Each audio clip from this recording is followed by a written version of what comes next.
കൂമൻ എന്ന ഹിറ്റ് ചിത്രത്തിന് ശേഷം ജിത്തു ജോസഫും ആസിഫ് അലിയും ഒന്നിക്കുന്ന ചലച്ചിത്രം. വലിയ അവകാശവാദങ്ങളൊന്നുമില്ലാതെയാണ് ജിത്തു ജോസഫ് ചിത്രമായ മിറാഷ് തിയേറ്ററുകളിലേക്ക് എത്തിയത്. പ്രേക്ഷക മനസ്സിൽ ജിത്തു ജോസഫിന്റെ സ്ഥാനം വളരെ ഉയരത്തിലാണ്. അദ്ദേഹത്തിന്റെ സിനിമകളെ ആവേശത്തോടെയാണ് പ്രേക്ഷകർ എന്നും സ്വീകരിച്ചിട്ടുള്ളത്. പ്രേക്ഷക പ്രതീക്ഷയെ പരിക്കൊന്നും ഏൽപ്പിക്കാതെ സസ്പെൻസും ട്വിസ്റ്റുകളും ഒക്കെയായി മികച്ച രീതിയിൽ മിറാഷ് പ്രേക്ഷകരിലേക്ക് എത്തിക്കാൻ ശ്രീ ജിത്തു ജോസഫിന് സാധിച്ചിട്ടുണ്ട്. അപർണ ആർ തരക്കാടിൻ്റെ കഥയ്ക്ക് തിരക്കഥ രചിച്ചിരിക്കുന്നത് ശ്രീനിവാസൻ ആരംപോലും ജിത്തു ജോസഫും ചേർന്നാണ്. കിഷ്കിന്ദ കാണ്ഡത്തിന് ശേഷം ആസിഫ് അലിയും അപർണ ബാലമുരളിയും ഒന്നിക്കുന്നു എന്ന പ്രത്യേകതയും മിറാഷിനുണ്ട്.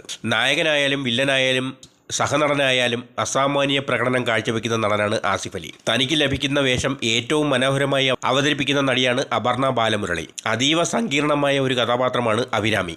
അഭിരാമിയായി അപർണ ബാലമുരളി അസാമാന്യ അഭിനയമാണ് കാഴ്ചവെക്കുന്നത്. അശ്വിനായി ആസിഫ് അലിയും മികച്ച പ്രകടനമാണ് കാഴ്ചവെക്കുന്നത്. മികച്ച താരനിര തന്നെയുണ്ട് ചിത്രത്തിൽ. എല്ലാവരും അവരവരുടെ റോളുകൾ ഭംഗിയായി തന്നെ ചെയ്തിട്ടുണ്ട്. ചിത്രത്തിൻ്റെ കഥ പുരോഗമിക്കുന്നത് കോയമ്പത്തൂരിൻ്റെ പശ്ചാത്തലത്തിലാണ്. ഒരു ഫിനാൻസ് കമ്പനി ജീവനക്കാരാണ് കിരണും അഭിരാമിയും. അവർ വിവാഹിതരാകാൻ തീരുമാനിക്കുന്നു. പെട്ടെന്നൊരു ദിവസം കിരണിനെ കാണാതാകുന്നു. ഒരു ഓൺലൈൻ ഇൻവെസ്റ്റിഗേറ്റീവ് ജേർണലിസ്റ്റായ അശ്വിനുമായി ചേർന്ന് അഭിരാമി കിരണിൻ്റെ രഹസ്യങ്ങൾ തേടിയുള്ള യാത്ര ആരംഭിക്കുന്നു. സസ്പെൻസും ആക്ഷനും ട്വിസ്റ്റുകളും ഒക്കെയുള്ള ആ അന്വേഷണമാണ് മിറാഷ്. പ്രേക്ഷകരെ പൂർണ്ണമായും തൃപ്തിപ്പെടുത്തുന്ന ജിത്തു ജോസഫിൻ്റെ ത്രില്ലർ ചലച്ചിത്രം. തിയേറ്ററിൽ പോയി തന്നെ കാണേണ്ട ചിത്രം.